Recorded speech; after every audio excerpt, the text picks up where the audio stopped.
NT Ramarao గారు వేసిన foundation మామూలు ఫౌండేషన్ కాదు ఇది.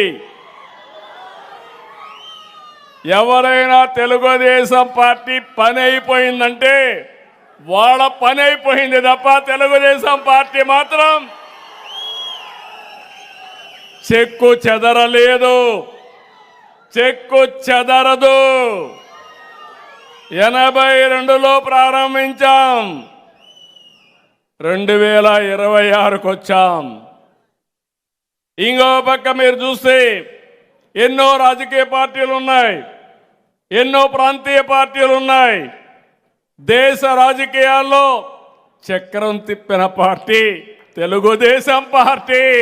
ఇప్పుడు మీరు చూశారు, ఏవీలో చూశారు, 35 మంది పార్లమెంటు సభ్యులతో 85లో ప్రతిపక్ష హోదా నిర్వహించిన పార్టీ తెలుగుదేశం పార్టీ.